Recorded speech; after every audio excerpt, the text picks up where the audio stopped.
which we can measure the concentration, which has a similar diffusion coefficient as the repellent and the attractant that we are going to use. As you can see, we impose a velocity similar to the velocity you may expect in a porous system, like 1 meter per day. And so the difference in time between these two pictures is about 3 minutes. And as you can see, after 3 minutes, you have a broad distribution of gradients in space. So how these gradients can affect the spatial distribution of the bacteria that you are displacing by injecting. So on the left, you will see a video recorded at one location in our system where the green dots are the bacteria, and we are about to displace them with a repellent. While on the right, you have the same experiment performed another day, injecting an attractant. As you can see, the bacteria are displaced by the flow, but they tend to accumulate in a few pores due to chemotaxis. If I play the video again, you see that if you inject the attractant, the accumulation in low velocity zone get disrupted by chemotaxis. Bacteria actively swim outside these pockets of low flow stagnation zones where they get trapped. So at the same time, after about 3 minutes, you see that injecting an attractant, you are able to remove the bacteria from stagnant zones, while if you inject a repellent, bacteria tend to stay there because they swim against chemical gradient. However, notice that this happens for a long time scale, about 3 minutes, compared to the classical diffusion time over this length scale, the size of a pore here, 100 microns, which should be about 10 seconds. So how a chemical gradient can be so persistent for 3 minutes, while diffusion is supposed to homogenize the gradient, destroy the gradient, after only a few seconds? So the answer is in the kinematic of the mixing. So the fact that the front that is displacing due to the fluid velocity heterogeneity gets stretched, and the stretching of the front keep up the gradients, which result to be persistent for even more than 3 minutes. So what we can measure is the distribution of the persistence time of the gradients. So in the plot below, you can see we colored each pixel proportionally to the time that that pixel was covered by a gradient that a bacteria can sense.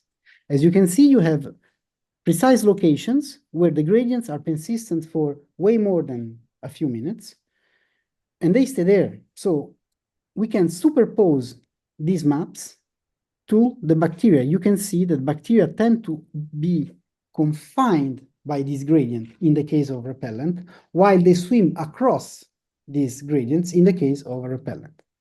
So this is an observation of the pore scale. What's the impact on the larger scale? Well, if we, as I said before, we collect pictures, large images of the porous system, we can count how many bacteria we have in the whole porous system at each time. So we can measure how the mass of bacteria decreases with time because we are displacing them. If you have just advectional dispersion, you expect the mass of bacteria to decrease exponentially with time. So what we observe is that the chemotaxic activity, so injecting tryptophan, which is the attractant, or injecting simple phosphate buffer solution, PBS, which is a repellent in this scenario, how it affects the macroscopic result. It affects the overall dispersion coefficient. So the fact that bacteria can swim and can swim actively towards or against gradient have the macroscopic effect to change their overall dispersion through the porous system. The black line you see here represents a control experiment where we inject where there is no chemotaxis. So we inject a fluid that is exactly the supernatant, so the fluid where the bacteria are suspended. So they experience no gradient. And in fact, it lies in between the two. Now, in another study, we studied how motility alone without chemotaxis affects the transport of bacteria through porous systems. But I would like to focus more on the bacterial growth today. So I would like to skip the presentation of this work that you're very welcome to check in this paper we published a few years ago. What I would like to focus now are our results on what happens over longer time scales. So when bacteria grow, what happens in a porous system? These experiments that I'm going to show are a bit more complicated, more difficult to produce because they last longer, and they must be performed under extremely carefully performed conditions, because a little problem can lead to fake results. So first of all, I present this work where we consider a relatively small porous system and quite homogeneous. So we have only about 12 by 12 pores, is relatively small. And we constantly inject for 10 days microbial suspension that we collected from a lake here in Switzerland. So this is a real community, let's say, of bacteria. We inject them for many hours, and what we observe is that after a few hours, basically the bacteria, they start to attach around the grains, and slowly they start to grow. After about 30 hours, we start to observe the formation of streamers, which are these biofilm structures that are attached to the grains, but they protrude inside the pore space. So what we do is that by image processing, we distinguish what it is, what we call a base biofilm, which is the biofilm growing just around the grain, and what it is a streamer by image processing. Basically, the base biofilm is defined as the biofilm that is present within a virtual ring that is around the grain, so that at least 30% of the ring area is covered by a biomass. Everything outside that ring will be a streamer. So for each picture that we collect every hour, we know how much biofilm is organized around the grain and grows as base biofilm, and how much of the biomass is growing as streamers. So we can, in this case, I color code it. You can see that a portion of the mass is red, which is in this case represent the base biofilm, and a portion of the mass is blue, which would be a streamer. So we can quantify the contribution of these two biofilm architectures to the overall biomass. The overall biomass is here presented in black, and as you can see, follows a sigmoid growth.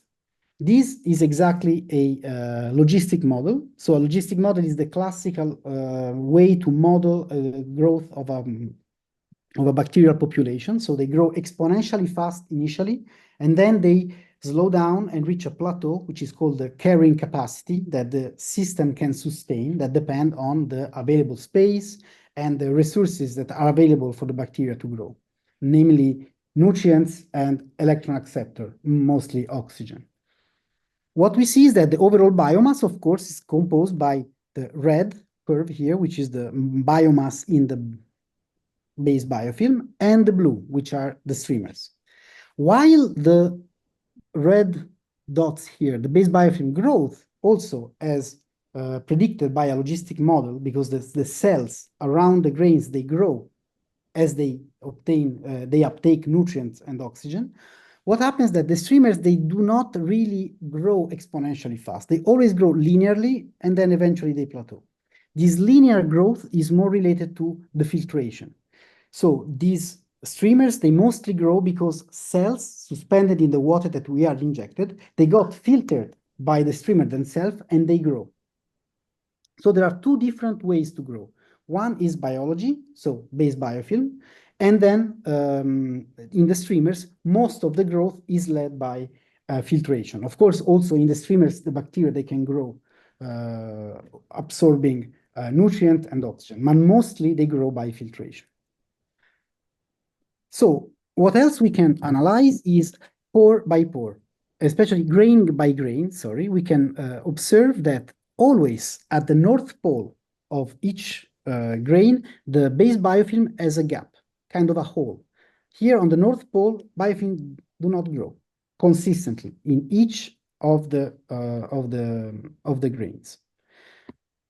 And we can analyze that, so we can measure the base biofilm as function of the angle And you see that at the North Pole, corresponding to the angle 180 degrees, you have a biomass reduction consistently.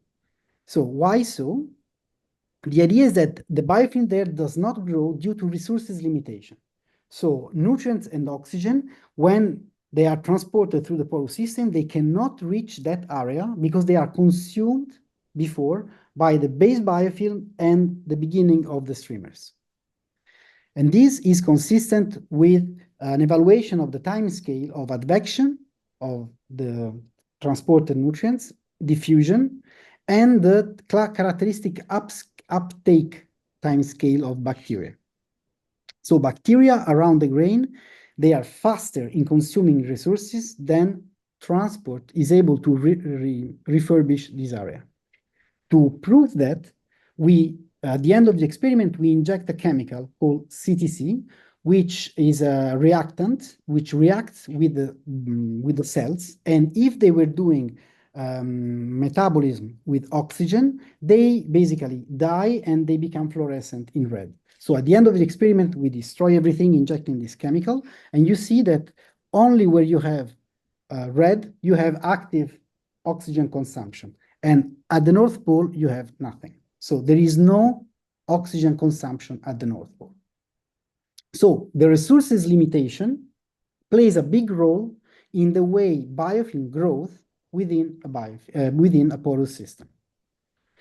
But why the biofilm should grow with these two architectures if the second architecture, these streamers, would remove resources from the base biofilm itself? Well, actually, the amount of streamers that you see here overcome the amount of biomass that you miss in the gap of at the North Pole of each grain. So actually, the biofilm differentiate between base biofilm and streamers in order to maximize the possible biomass growth that you can have in this porous system. So this nutrient limitation here, and this here we talk about oxygen, lead to another question. How can we quantify the oxygen inside a porous medium? So to answer to that, we developed a new type of sensors called optode sensors that are well known at different scales, but we managed to implement them within porous system. So basically an optode sensor is a very thin layer of a fluorescent dye, represented here by this yellow layer, about 2-3 microns that we can print on a glass slide. And then we attach on top of it our microfluidics. So now this dye is exposed to the water flowing within the microfluidics. Now, this fluorescent dye is reactive, so it reacts with oxygen. If there is oxygen dissolved into the water that can come in contact with the dye, the fluorescence of the dye gets quenched. So basically, the fluorescence diminishes in a way that we can calibrate with the concentration of the oxygen. And to do that, actually the optode sensor has is a mixture of two dyes, one that is non-reactive with oxygen, that acts as a control, and one that is reactive with oxygen, that will quench the fluorescence when oxygen is present.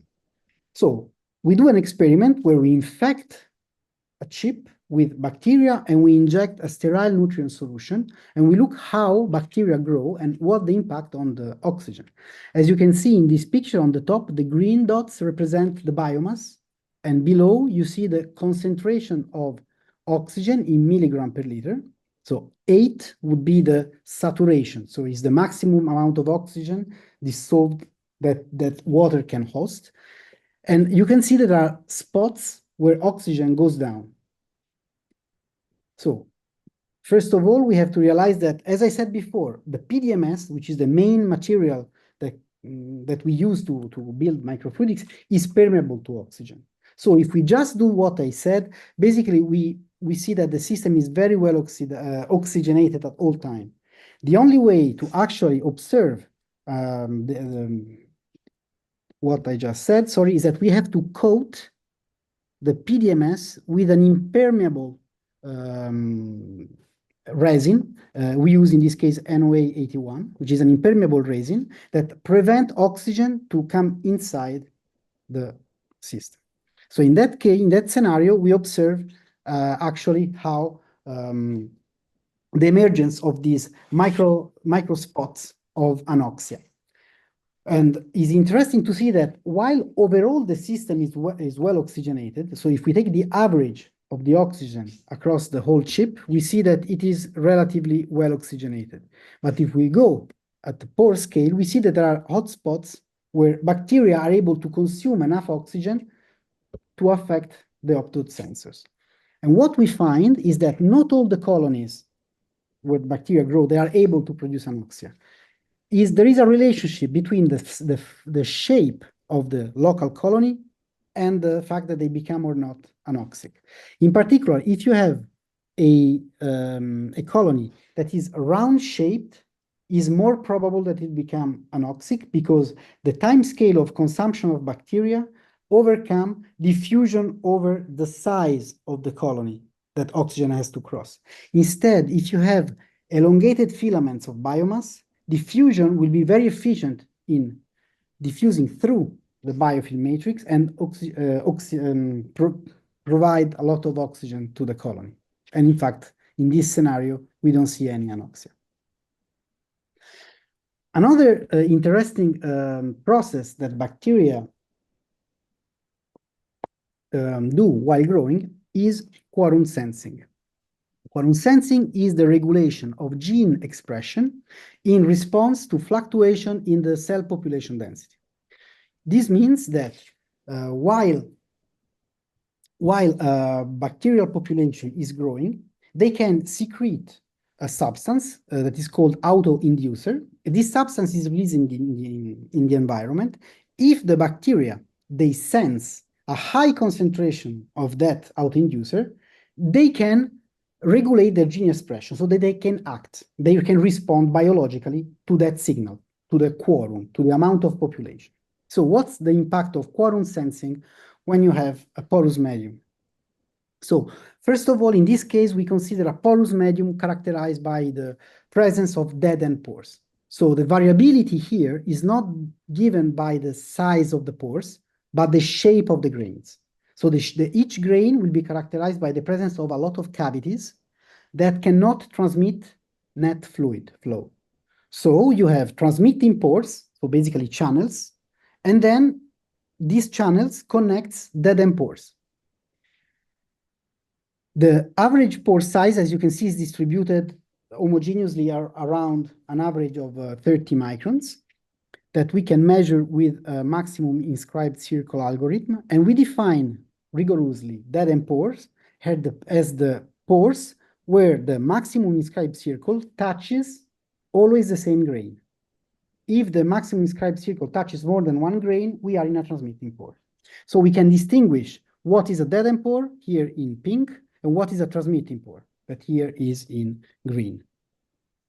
The heterogeneity of the system here is represented by the depth of the dead-end pores that is represented here. As you can see, is well fitted by a gamma distribution. So it's a power law for short dead-end pore depth, and then there is an exponential cutoff. So the experiment we perform is the following. We have a microfluidic chip where we print this type of geometry. Then we saturate the chip and we inject some bacteria for a couple of hours because we have to be sure that bacteria, they enter all the dead-end pores, okay?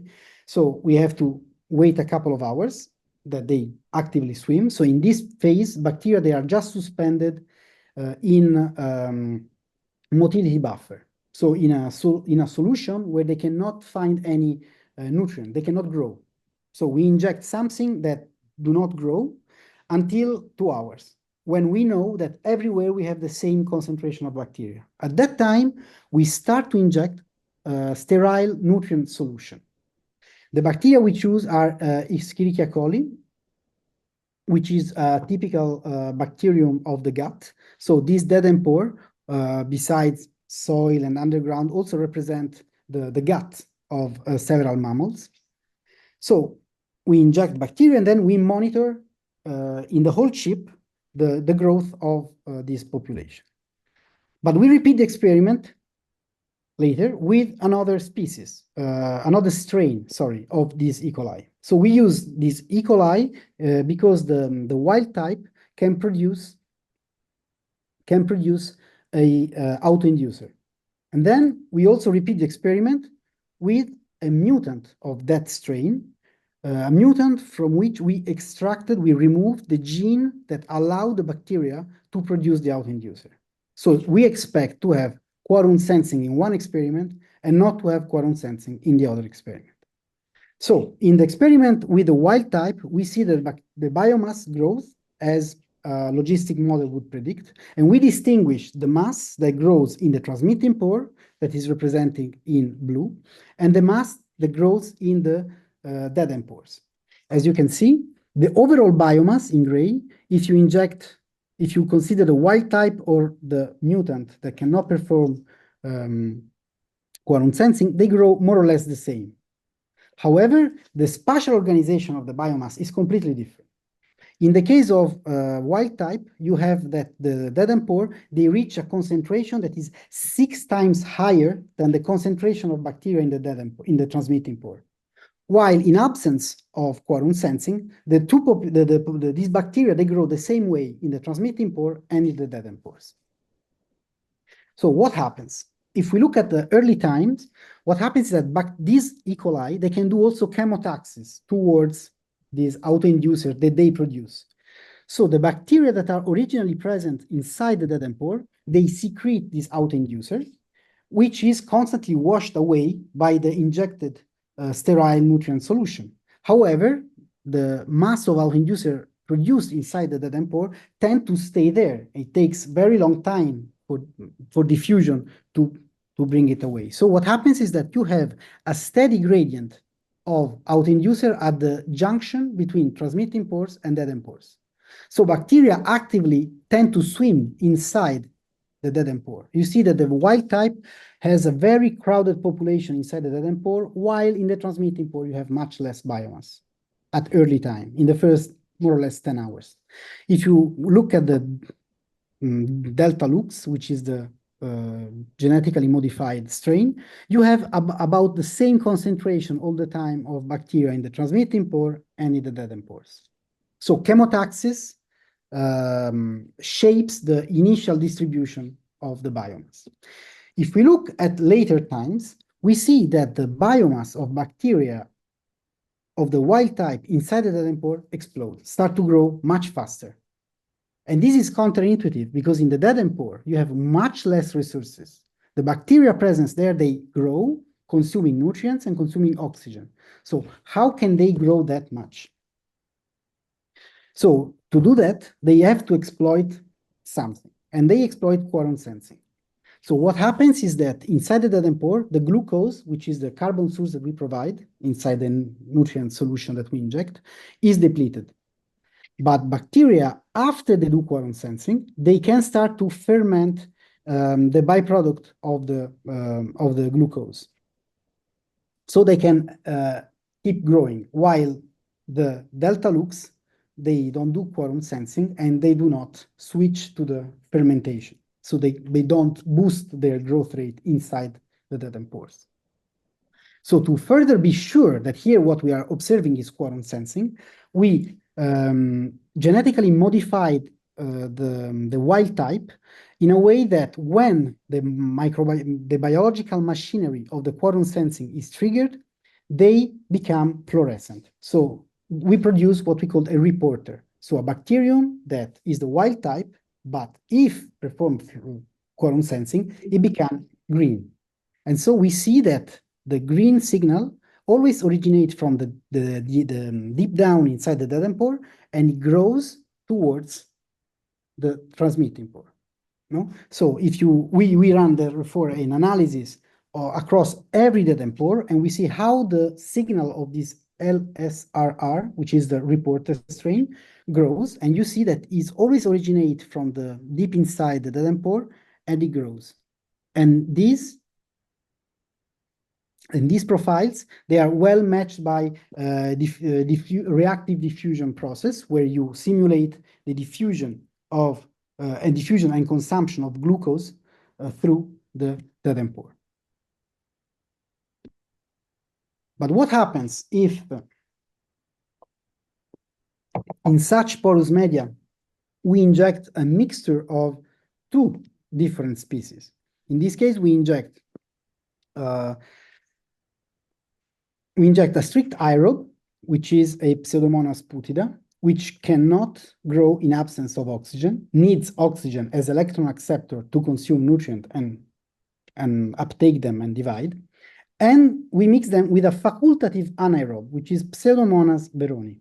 So this second strain is anaerobe, so they consume oxygen, but if the concentration of oxygen is too low, they can use something else as electron acceptor. And in this case, they use nitrates. So in the injected solution that we constantly flow through the chip, after having infecting it with a mixture of the two, we add also some nitrates. What we see is that while the two populations grows together, after a while, the Pseudomonas beroni, the facultative anaerobe that has a slightly slower metabolism, stop growing in the transmitting pore because the space in the transmitting pore is completely taken over by the growth of the strict aerobe Pseudomonas putida.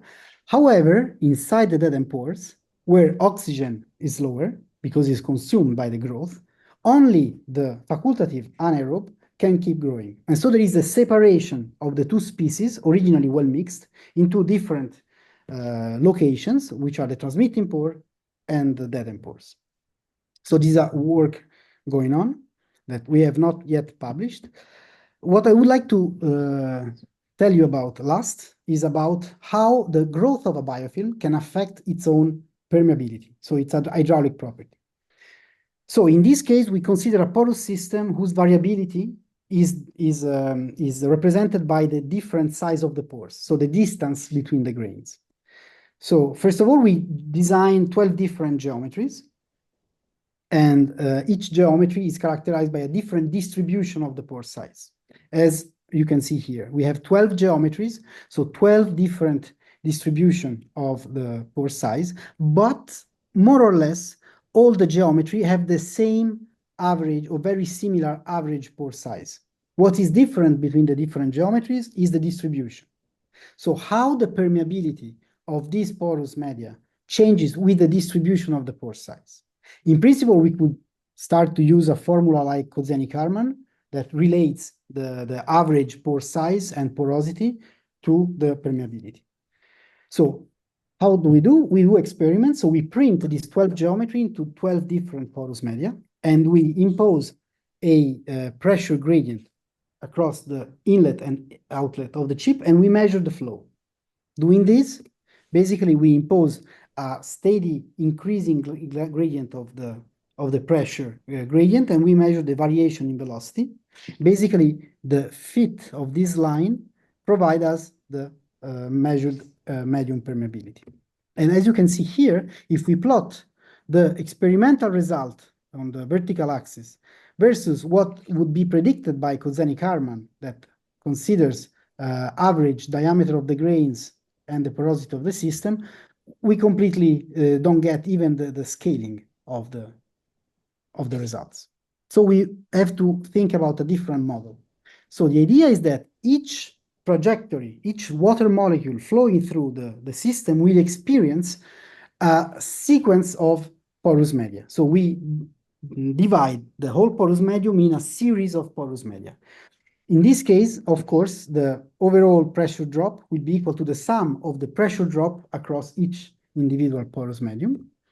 And therefore, the overall permeability will be just the harmonic average of the permeability of each porous medium. But what we want to do is to relate the properties of each of these virtual porous media to the structural properties of our system. So what's the smallest porous system we can conceive in this case is the individual pore.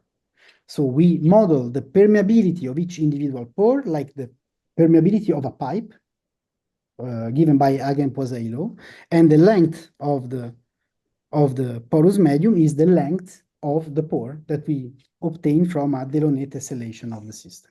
So overall permeability is the harmonic average over a number m of pipes, where m is exactly the length of the system times the tortuosity divided by the average pore size, is the number of pores that on average are crossed by a water molecule.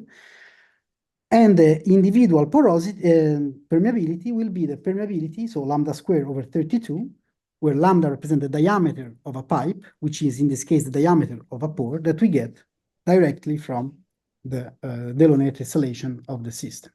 If we use this model, without any fitting parameter, we represent pretty well the measured values for the permeability.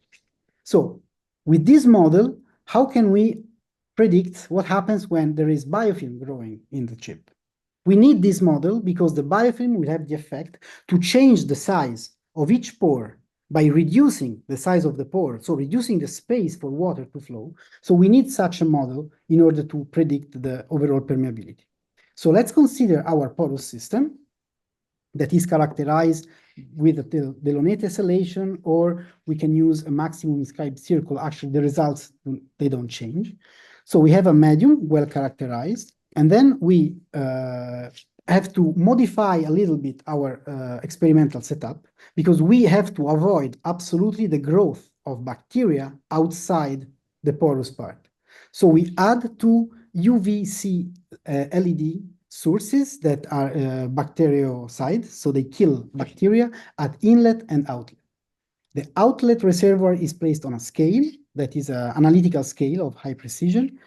We inject imposing a known pressure drop, and we have to also provide a feedback loop to the pressure, because while the bacteria will grow, they will reduce the permeability of the system, so the flow will slow down.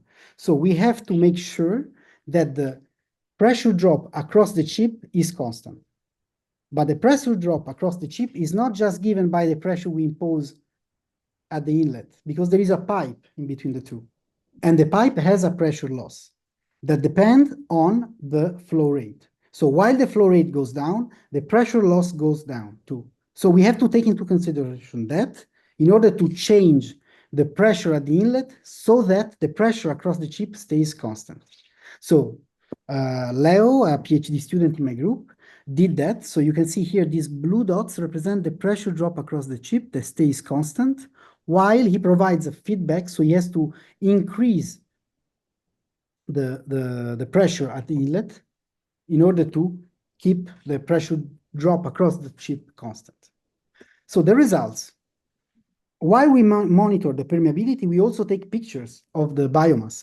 And you see in green the growth of the biomass that follows a logistic growth model here.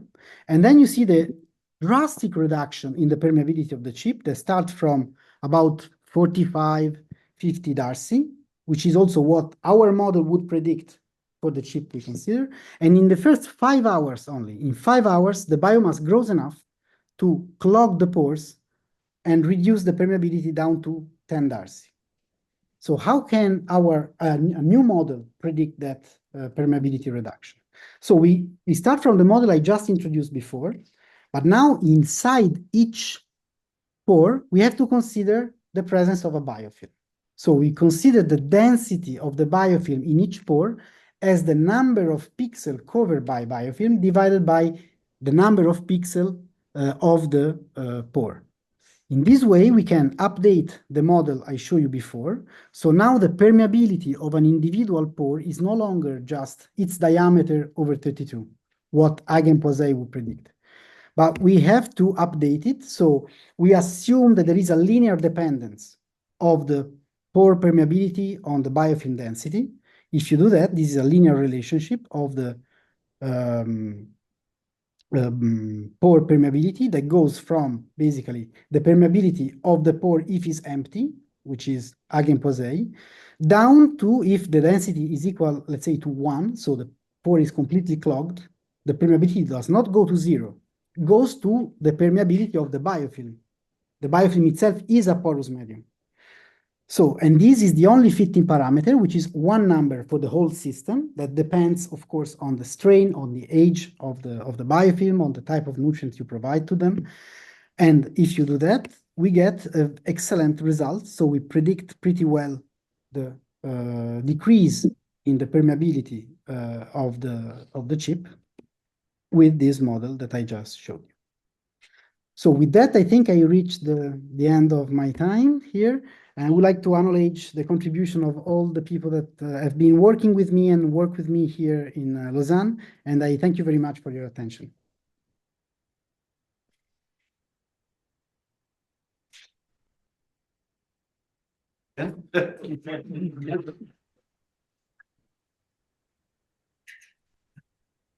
Thank you, Pietro, for your very nice talk. So I would like to ask you if you have any question from the audience. Yes, I have a question. Thank you for a very interesting talk.